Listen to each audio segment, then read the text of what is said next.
हम singer baby Pandey आप सबके बीच में फिर से शिव चर्चा कथा लेके आ रहे हैं। शिव गुरु के चरणों में प्रणाम, पार्वती माता के चरणों में प्रणाम, सभी देवी देवताओं के चरणों में प्रणाम। हमारा प्रणाम का स्वीकार करो, स्वीकार करो। हे गुरु, आपने 3 सूत्र दिया, हमने तीनों को पालन किया।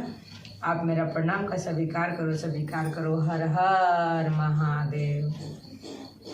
आइए सभी गुरु भाई बहना के बीच में फिर से हम आप लोगों के महाशिवरात्रि व्रत कथा लेके आए हैं।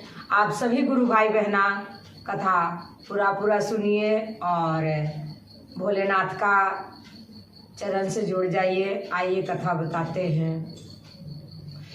एक गांव में एक गरीब रहता था और वो अपने पत्नी और एक लड़का एक लड़की 2 बच्चे के साथ अपने घरों में खेती गृहस्थी का काम करके और खाता पीता था और भोलेनाथ के भक्त था। भोलेनाथ के चरण में हाजिरी लगाया करता था, भजन भक्ति किया करता था, पूजा पाठ करता था। एक दिन का समय हुआ कि बच्चे सुबह सुबह बोले कि पापा आज हम भी खेत में साथ में चलेंगे। तो उसका पापा पूछा कि क्या बच्चे आज पढ़ाई नहीं है? तो उस आदमी ने बोला कि नहीं, आज मेरा पढ़ाई नहीं है, क्योंकि आज कल महाशिवरात्रि है, इसके लिए हमारा छुट्टी मिला है। हम आज स्कूल से छुट्टी में हैं और आज आपके साथ हम खेत पे काम करने चलेंगे। जब ऐसे बच्चे बोले तो उसके पापा कहा कि ठीक है, चलो, अगर आप सबका छुट्टी है तो चलो हमारे साथ खेतों में हम काम करेंगे, वहीं आप लोग भी रहना। तो लड़का और लड़की दोनों साथ में चले गए तो वहाँ अपना वो बेचारा किसान था तो उसको तो खेतों में काम करना था, उसको कौन सा खेत में जाके बैठना था। वो अपने काम काज में लग गया और दोनों बच्चे खेलने लग गए। जब दोनों बच्चे खेलने लग गए तो खेलते खेलते एक नाग निकल के बाहर आया। नाग निकल के बाहर आया तो लड़की और लड़का दोनों नाग को देखे। लड़की ने कुछ नहीं किया और लड़का ने उठा के एक रोड़ी मार दिया। जब एक रोड़ी मार दिया तो नाग ने लौट के लड़का को डस लिया। जब लड़का को डस लिया तो उसको अब चढ़ने लगा बीख। जब बीख चढ़ने लगा तो वो बेचारा किसान छटपटाने लग गया। जब वो किसान छटपटाने लग गया तो सोचा कि अब क्या करूँ, ये लड़का को तो नाग डस लिया, अब पता ना क्या होगा क्या ना होगा, ये भोलेनाथ ये मेरे साथ क्या कर दिए। ऐसे मन में सोचने लग गया। तब से जानिए गुरु भाई बहना कि अगर आप भोलेनाथ का भक्त हैं तो आपका कोई कार्य भोलेनाथ बिगड़ने नहीं देंगे, आपको साथ कुछ बुरा नहीं होने देंगे।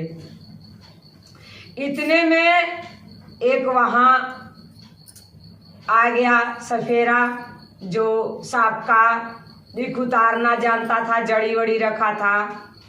भगवान कभी अपने रूपों में आके थोड़े ना हमारी मदद करते हैं। अगर किसी ने आके मेरा मदद किया तो समझ लो कि ये भगवान का कृपा है, ये ऊपर वाला ने हमको भेजे और उससे मदद करवाए। तब वो सफेरा ने कहा कि कोई बात नहीं, अभी मैं लड़का को जहर उतार देंगे। उसने अपना जड़ी बूटी निकाला और उसका जहर उतार दिया। जब उसका जहर उतार दिया तो लड़का ठीक हो गया। लेकिन उसने वो किसान से कहा कि जहर तो उतार दिए हैं, लेकिन हम एक जड़ी देंगे, जिस जड़ी इस लड़के को हफ्ते दिन तक पिला देना, ताकि दोबारा कोई इसके अंदर जो बिख बुख है निकल जाएगा, कोई प्रॉब्लम ना आए। उस किसान ने जड़ी ले लिया और जड़ी लेके घर पे आ गया। जब घर पे आ गया तो वो कहने लगा अपने घरवाली से कि लड़के को सांप डस लिया था। तो उसकी मम्मी कहने लग गई कि हम लोग भोलानाथ का भक्त हैं, हम भोलानाथ को पूजा पाठ करते हैं और भोलेनाथ मेरे साथ ही बुरा कर देते हैं। आज मेरे लड़का को नाक काट लिया होता, कुछ हो गया होता तो हम क्या करते। तब उस लड़की ने बोली कि नहीं मम्मी, उसमें नाक का कोई गलती नहीं था, गलती तो मेरा भाई का था। भाई ने उसको छेड़ा तभी नाक काट लिया। फिर इतने में वो किसान बोला कि चलो अब तो जो होना था हो गया, जो खेत जोत के आए हैं उसमें दो कुछ अनाज डाल देते हैं, जाके उसमें और बो दिया बिजाई करके। और जैसे ही लौट के आ रहा था तो उस गांव का मुखिया उस किसान को मिला, और किसान को मिला तो कहा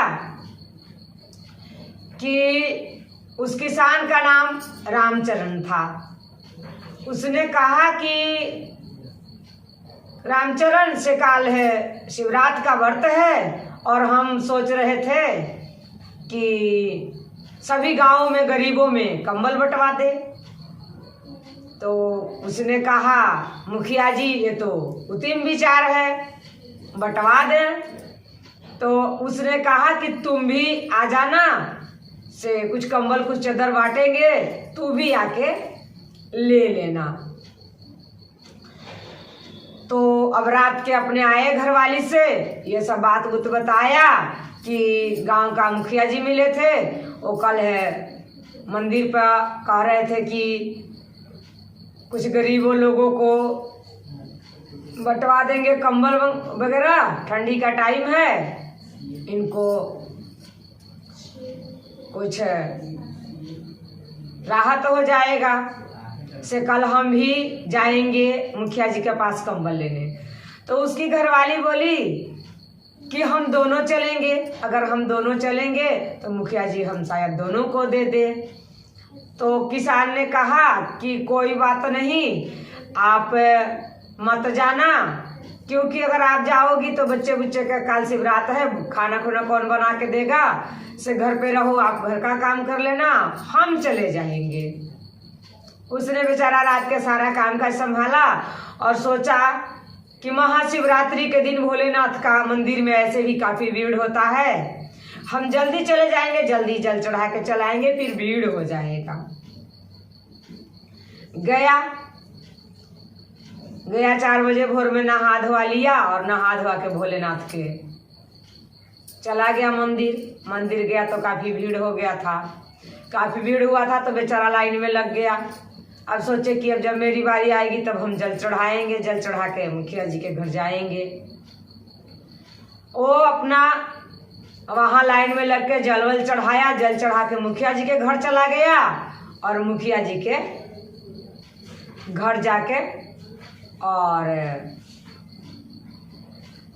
बोला कि मुखिया जी हमको भी जो कंबल दे रहे हैं तो कंबल दे दीजिए।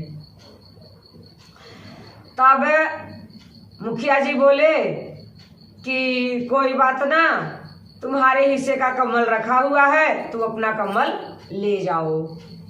उसने कंबल लिया, घर पे आया और घरवाली से बोला कि ये लो, से मुखिया जी कंबल दिए हैं। तो बोले कि चलो ठीक है, बच्चे बुच्चे के लिए थोड़ा हो गया कंबल, ठंडी का टाइम था। फिर ऐसे करते करते 2-4 महीना बीत गया, खेती फसल कटने की टाइम आया। सबका खेती में उतना अच्छा खेती नहीं लगा था जितना अच्छा रामचरण का खेती लगा था। खेती देख देख के बहुत खुश हो रहा था। और एक दिन घरवाली से बोला कि चलो ना आप भी खेत में देख लेना, से बहुत अच्छा इस बार फसल लगा है। जब फसल काटने गए तो काट वाट के लाए और उसकी दवाई किए, दवाई किया करके जब दाना निकाले तो काफी दाना निकला। जब काफी दाना निकला तो कहने लगी वो उसकी औरत कि ये तो भोलेनाथ का कृपा है, उन्हीं का कृपा से हमारे खेतों में इतना दाना हुआ है, न तो कहाँ किसी को खेत में इतना सारा दाना है। जब ऐसे बोले तो उसकी लड़की कहने लग गई कि मम्मी जब कुछ बुरा होता है तभी भोलेनाथ को कोसती है, जब कुछ अच्छा होता है तभी भोलेनाथ को कहती है कि ये भोलेनाथ का कृपा है।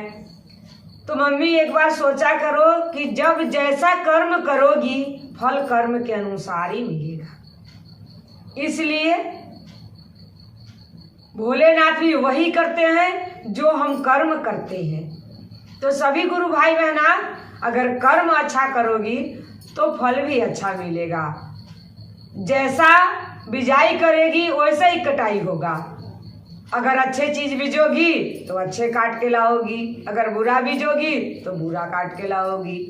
इसलिए सभी गुरु भाई बहना, अगर करना है तो कुछ अच्छा कर लेना और नहीं तो बुरा ना करो, क्योंकि बुरा का फल भी बुरा ही मिलता है। इसलिए सभी गुरु भाई बहना से हमारा निवेदन रहेगा कि अगर गुरु के चरण में जुड़े हैं तो केवल गुरु पर भरोसा रखो और अच्छा कर्म करते रहो। फल देने वाले हमारा देव का देव महादेव बैठे हैं, जो सबको फल देते हैं और सबको जिंदगी में उजाला लाते हैं, खुशी खुशी जिंदगी देते हैं, हर एक चीज पूर्ण करते हैं। इसलिए सभी गुरु भाई बहना उनके चरणों से लगे रहिए, उनके सेवा करते रहिए। और जो गुरु भाई बहना अभी तक भोलेनाथ के चरण से ना जुड़े होंगे वो जरूर जुड़े और हमारा वीडियो देखें। अगर समझ में ना आए तो कमेंट में लिखें, हम फिर उनको दूसरे वीडियो में आगे बताएंगे कि शिव शिष्य कैसे बनना है। और चलते चलते सभी गुरु भाई बहना के नमस्कार प्रणाम। हर हर महादेव।